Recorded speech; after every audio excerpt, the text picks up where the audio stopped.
Merci beaucoup, chers amis internautes, et permettez-moi de vous souhaiter la bienvenue dans votre chaîne dakarnet.com. Ñu ñëwaat ci suñu plateau spécial bi nga xamante ni moom la ñu jagleel hip hop ak Covid-19 mais cette fois-ci nag bon ñun en tant que hip hopeur du ñu rester rek parfois ci yam ci jëli ñi nga xamante ni c'est des acteurs culturels kese yu ñuy wax ci contexte bi ñu nekk muy contexte Covid-19. képp kuy acteur de développement képp kuy acteur politique tey mën nañ la jël ci suñu plateau échanger ak yow waxtaan ak yow ci li nga xamante ni moom mooy situation dëkk bi actuelle pour bañ a sori tey ma am benn ndaanaan boo xamante ni voilà soxlawul mu koy may def ci moom présentation bu bëri xam naa dina ci ñëw mais mu ngi dëkk fii ci localité bu ñu naan Thiaroye-sur-Mer bokk ci benn parti bu fi nekk bu tudd PASTEF muy parti Ousmane Sonko moom mu représenté nekk leaderu parti bi à Thiaroye-sur-Mer mu bàyyi ko mu nuyoo daal di présenté wu Ablaye maa ngi lay ziar bu baax. asalaamaaleykum merci beaucoup Ilimane ñu ngi lay nuyu di la ziar di la jaajëfal aussi ci invitation bi nga ñu def ci émission bi ñu koy rafetlu mais tout d'abord nga permettre ñu nuyu mbokk internet yëpp di nuyu waa Dakarnet di nuyu aussi waa PASTEF yëpp. à commencer par notre président muy le président Ousmane Sonko. di nuyu aussi waa PASTEF Thiaroye-sur-Mer ñi nga xam ne bu dul woon ñoom ak yàlla suñu borom peut-être jotaay bii du am. ñuy nuyu aussi population Thiaroye-sur-Mer yëpp. merci beaucoup. donc toujours balaa ñuy dugg ci waxtaan bi ma bëggoon nga présenté wu. ba pare wax ñu tuuti ci sa parcours balaa ñuy dugg ci li nga xamante ni moom mooy waxtaan bi carrément. ayca. merci waaw Abdoulaye Niang laa tudd dëkk Thiaroye-sur-Mer fi la juddoo fi la yaroo fi la màggee. fi la jàngee may géomètre topographe de profession. bokkoon aussi ci ay association ak mouvement balaa may dugg ci wàllum politique. bi may commencé nag parti PASTEF laa commencé ci laa njëkk milité. ñu def ma le coordonnateur de la section communale bu Thiaroye-sur-Mer. def la le coordonnateur de la section communale bu Thiaroye-sur-Mer mu nekk loo xamante ni c'est une première ñu gis benn jeune boo xamante ni ci sa âge nga engagé wu nekk ci politique comme ni ñu ko gisee ci seen leader politique bu PASTEF Ousmane Sonko parce que je pense que PASTEF aussi tamit c'est une équipe jeune donc tey ñu ñëw ci PASTEF Thiaroye-sur-Mer lan kañ la PASTEF Thiaroye-sur-Mer am quoi. ban date lañ créé PASTEF Thiaroye-sur-Mer. waaw PASTEF Thiaroye-sur-Mer ñu ngi ko créé ñu ngi ko installé le 25 mars 2018. le 25 mars. 25 mars 2018. d'accord lan mooy objectif u PASTEF Thiaroye-sur-Mer ci politique. waaw comme tout autre parti rek ni parti di demee. ku ne xam na ne bu ñuy créer parti. conquête du pouvoir moo ko tax a jóg. d'accord. donc muy à l'échelle nationale comme au niveau local aussi. dañu fas yéene. élection yu ñu fi mën a fekk. ñu participer ci. ñaan yàlla aussi gagner les élections. ndax ku xam élection locale wala élection législative. xam ne nekk na loo xam ne dafay dooleel élection présidentielle. kon ñaan nañ yàlla bépp élection bu ñu fekk ñu participer ci te yàlla may ñu ci ndam. d'accord ñu ñëw yow c'est la première fois ngay militer ci parti nga ñëw ñu def le coordinateur communal bu Thiaroye-sur-Mer le pourquoi parti bi porté seen choix ci yow en tant que leader ici à Thiaroye. merci xam naa question boobu moom. doon am solo. loolu ñi nga xam ne ñoo ma porté. ñu poser leen ko. mais peut-être am na ay. mais mën naa ci wax quand même. mën naa ci wax tuuti rek. muy PASTEF ku ko xam-xam ne. ay jeunes ñoo fa nekk la plupart. mais ay jeunes yu engagés. ay patriotes ay boroom xam-xam. choix bi ñu porté ci man nag dama koy résumer ci benn affaire bu ndaw mooy damay jàpp ne rek ay nit lañ yoo xam ne oyof moo leen jàpp. ak humble ak seen humilité. moo tax ñu porté leur choix ci bi man mais je sais que ci groupe boobu. ñu ma ëpp xam-xam ñi ngi fa. ñu ma ëpp njàng ñi ngi fa. ñu ma ëpp lu nekk ñi ngi fa. kenn ku nekk ci ñoom rek. mënoon na toog ci place bii ma toog mais comme yàlla dafa dogal groupe lu ñuy ànd di ko def. impérativement foofu ñu am ku ñu jiital. seen oyof moo tax ñu jiital ma. d'accord d'accord d'abord loolu mu nekk lu rafet mais may rebondir ci benn question par rapport ak loolu nga doon tontu ci affaire le fait que nga nekk leader. mais que en tant que leader tey am nga objectif boo xamante ni par rapport ak élection yi nga xamante ni moom la ñu jëm si. est-ce que dem nga rencontrer opposition classique bi nga xamante ni moo fi nekk wala le maire bi nga xamante ni moom moo fi nekk pour que probabilité liggéey ensemble am wala dara depuis bi nga commencé ba léegi. non loolu wax dëgg yàlla defaguñ ko ndax nekkagul woon ci suñu ay priorité xam nga parti moom bu ñu nekkee ci liggéey phase bu ñu toll rek ak li ñuy def. d'accord actuellement dañu nekkoon ci wan population Thiaroye-sur-Mer lan lañ bëgg a def. d'accord ak ci nag te li gënoon am solo ci suñu liggéey actuellement moo doon. taxaw la population nekk à leur côté. nekk vraiment ci côté social bi. ci la Pastef mës a dox bu ñu nekkee nag ba yeggee nag ci yenn échéance yi. mel ni élection jub si bu boobaa dinañ am beneen taxawaay boo xam ne dinañ ko taxaw. d'accord nga ñëw fekk fii benn Thiaroye boo xamante ni d'habitude élection opposition bi dafay bari ñu ngi jëm élection 2021 la incha allah rabbi est-ce que Pastef Thiaroye-sur-Mer am na moyens yi nga xamante ni moom moo leen di permettre pour ñu battre campagne bi nga xamante ni moom moo ci war. waaw question boobu nag dama ciy sawar bu baax ndax Pastef dafa def ay exploits ci élection présidentielle passée. te ñu ci bari dañu jàpp ne bi muy def loolu am na ay moyens yoo xam ne sax jógewul ci biir Pastef. ndax dafa daan jaaxal ku nekk. fii exemple à Thiaroye-sur-Mer def nañ façon caravane bu nekk. politique bi ñu def man jàpp naa en âme et conscience que amul beneen parti bu ko fi def. te loolu dañ doon jàpp ne toujours y avait beaucoup de moyens. am nañ ay moyens ok mais ressources yi ñu amoon. man dama jàpp ne. ay ressources humaines bi moo ci ëpp solo. ressources humaines bi. ndax biir Pastef. patriotes yi. ñoom dañuy pare toujours pour def benn activité boo xam ne. seen bopp dañ ciy gis vraiment ne joxe nañ seen bopp. d'accord muy suñu slogan le don de soi pour la patrie. bu ñu amee benn objectif. dañ koy teg ñu disperser rôle yi ku ci nekk rek xam ne lii moo la war. ñu taxaw ci ñu def li ñuy wax benn gestion boo xam ne c'est une gestion participative. woo militants yi ne leen lii lañ bëgg ku ci nekk def sa cotisation.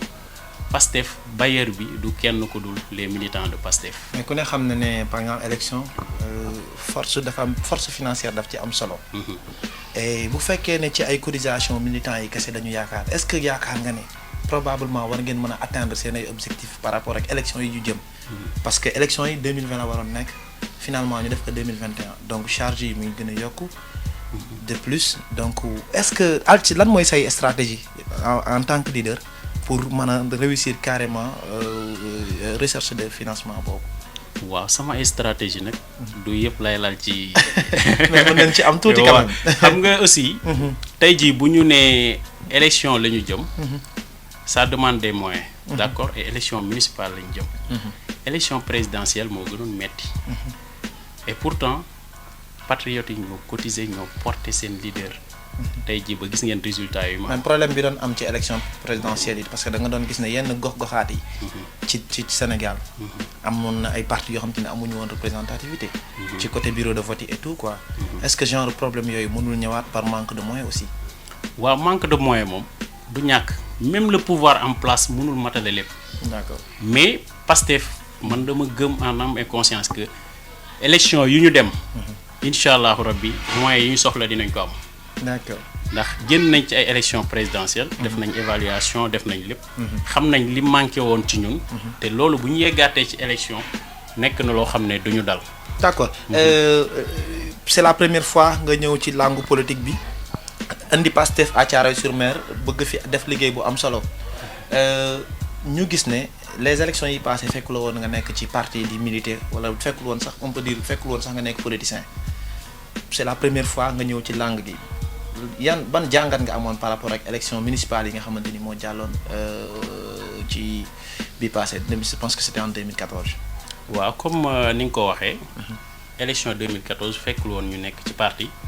fekkul woon sax ñuy def politique mais quand même élection yi fii la ñu fekk te mën na am ab benn jàngat bu ndaw boo xam ne mën nañ ko ci def liñ ci mën a jàngat te mu tuuti mooy parti yi fi nekkoon déjà dañu bari woon y avait beaucoup de partis te au sein d'un seul parti da nga ci doon fekk ay leaders yu bari d'accord te ñi nga xam ne ni jàppoon nañ ne sax mënoon nañu concurrencer le maire wala ñu gagner le maire boo demee ci seen parti da nga fa doon fekk ay 4 à 5 candidats donc loolu nekkoon benn handicap boo xam ne mën naa jàpp ne moom la le maire la profité ndax tey jii ñoom ñëpp bu ñu nekkoon benn bloc peut-être les résultats dina demee dans ce cas est-ce que yow pare nga pour rencontrer opposition bi comme ni ma ko waxee woon pour ngeen jéem a xool benn force boo xamante ni unir seen ay forces pour mën a liggéey ensemble waa déjà pour fàttali tuuti rek PASTEF c'est une coalition une coalition de partis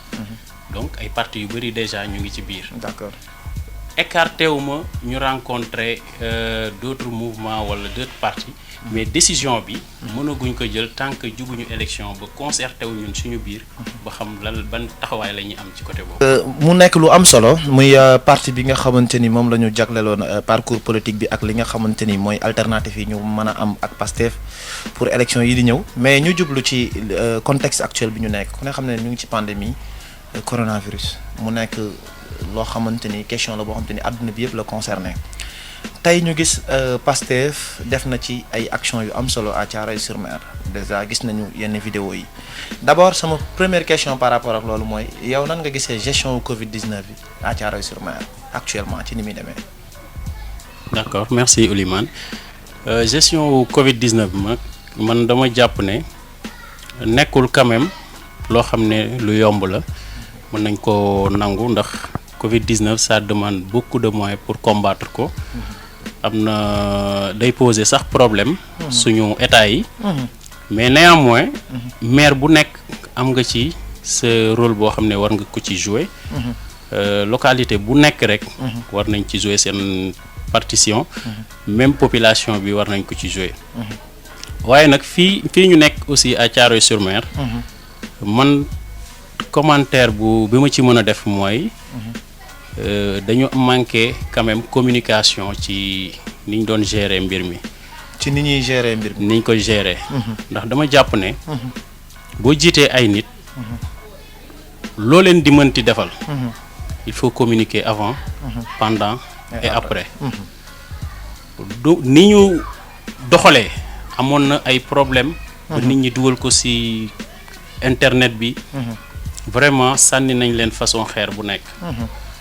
je dirais pas que ñoom ñoo def wala ñoom ñoo deful ndax aussi bokkuma woon ci biir comité bi donc dafa am gestion boo xam ne t'as pas tous les éléments pour wax ci donc côté communication bi rek laay wax ne côté boobu peut-être fayir nañ si côté communication booy def dara il faut impérativement à l'avance bu fekkee da nga jot ay dons par exemple nga communiquer bu jaree dem ci réseaux sociaux yi nga def ko wax ak sa population booy wax ak sa population nga ne leen temps laa jot kii moo ko andi nangam ak nangam ba nga wax ni mu toll population bi xam nga jébbal ko le comité boo ko jébbalee comité bi aussi ñoom bu ñu defee seen réunion ba xam ne lii kat nii ak nii lañ ko war a distribuer ñoom it ñu defaat seen communication d'accord woo les chefs de quartier ñu ne tant de chefs de quartier ñoo fi ñëw temps lañ leen séddale ku ci nekk fa nga nekk yow dëkk ak quartier bi nga dëkk di nga xam ne joxe nañ fi nangam donc d'après toi communication bi rek moom moo am faille mais ni nga gisee ni ñu doxalee mbir mi par rapport ak aide yi nga xamante ni population bi ak entreprise ñoo ko contribuer maanaam jaar na yoon mais communication bi la gars yi fayir non du ma ne jaar na yoon du ma wax aussi jaarul yoon il faut précisément ñu xam nga lu tax mooy comme li ma la wax nekkuma au fond des choses ndax gis naa leen ñu seddale am na une partie de la population boo xam ne jàpp nañ ne mbir yi jaarul yoon d'accord gis nga ko ci internet bi ñuy wane ay 2 kilos ceeb ay suukar ak yu mel noonu population bi mer ci lool wax dëgg yàlla ñooñu am nañ suñu fu ñu teg seen mer boobu d'un autre côté am na ñoo xam ne aussi wax nañ leneen comme li ma la wax mënuma entrer au fond des choses pour wax ci lu mel noonu mais jàpp naa ne. seen communication moom dafa lajj. d'accord communication bi moom dafa lajj quoi.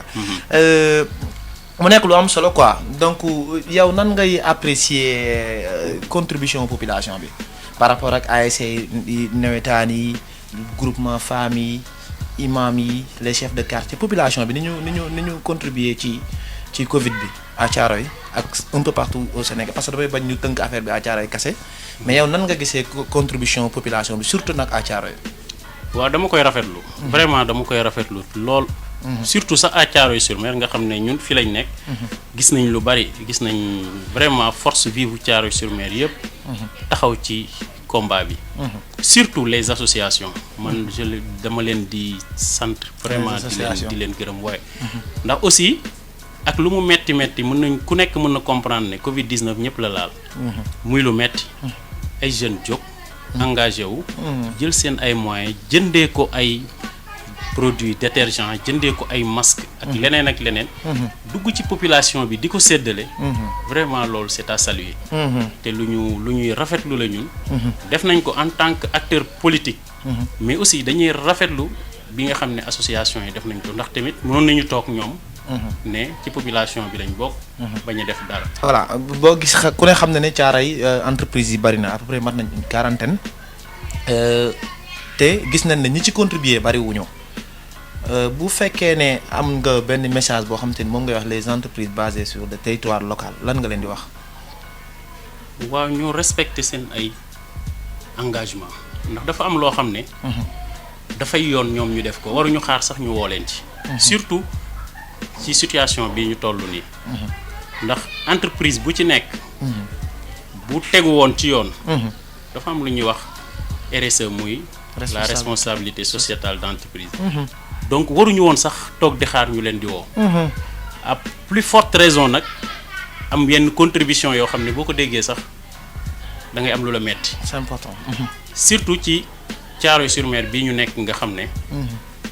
la plupart des entreprises sont des entreprises toxiques. li ñuy utiliser di ko liggéeyee.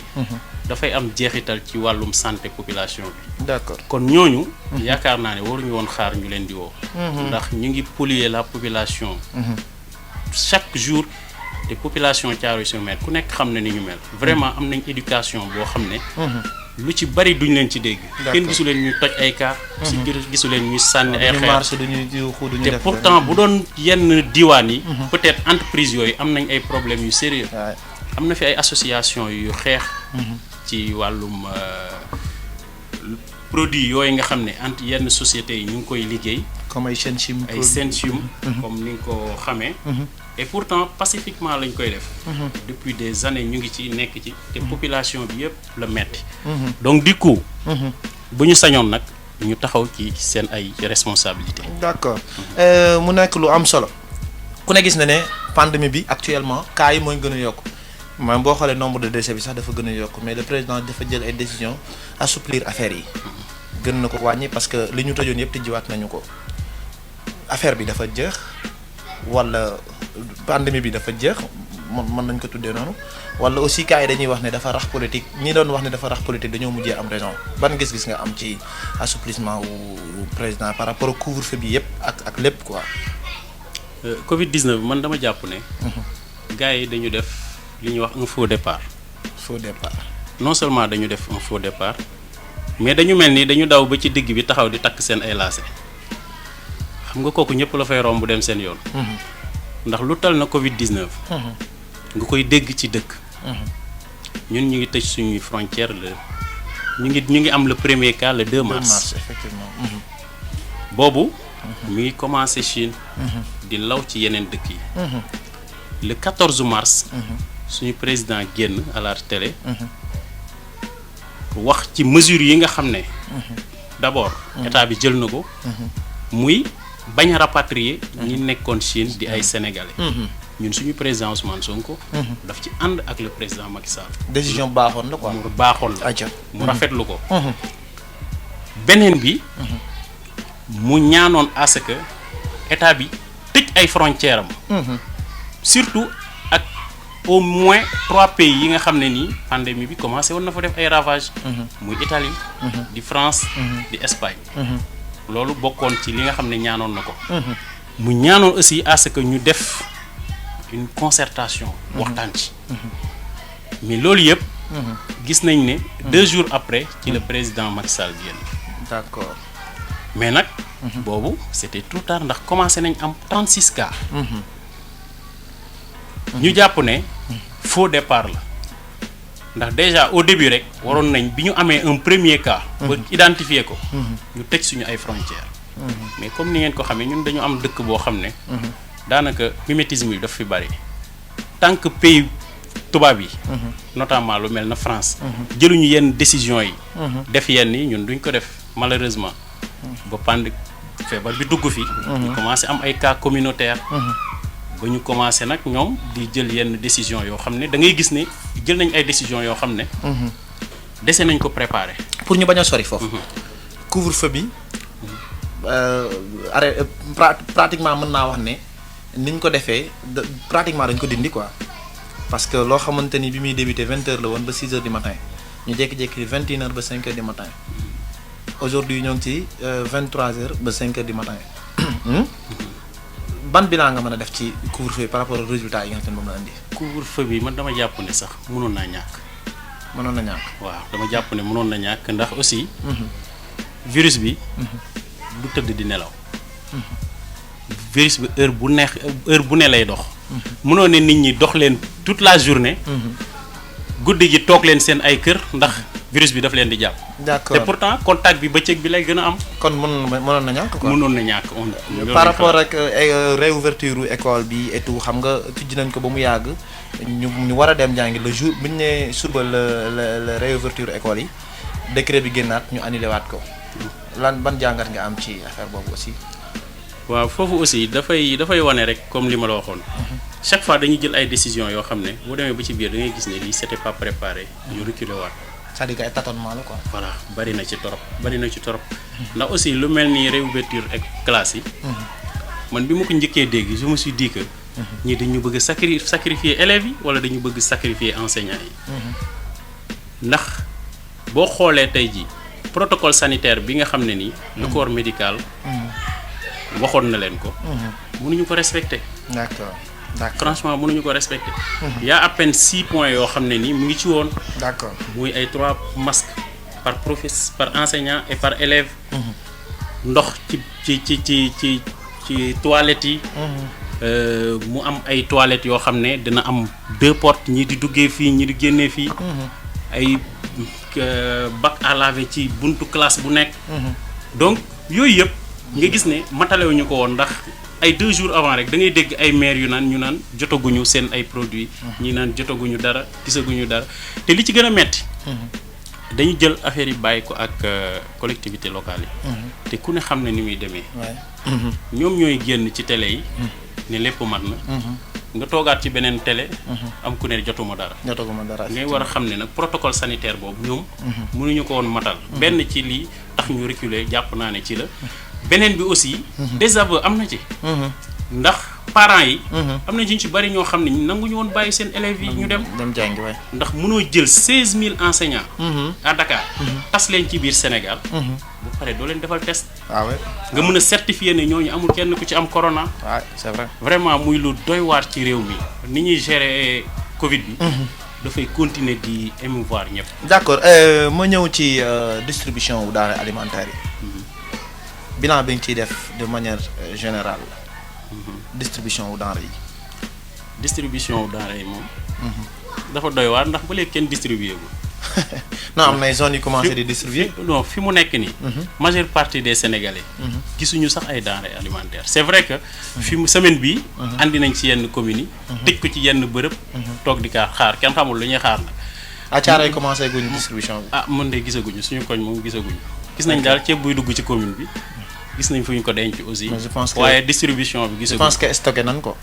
waaw stocké nañ ko mais ceeb du lu ñuy stocké. dañ ko war a surtout ay nit yoo xam ne toog nañ 3 mois yoo xam ne. boobu ba léegi ñu leen di dikk ay denrées alimentaires yoo xam ne jotaguñu. bu fekkee loolu mooy dundal askan bi yëpp dee nañ ba jeex.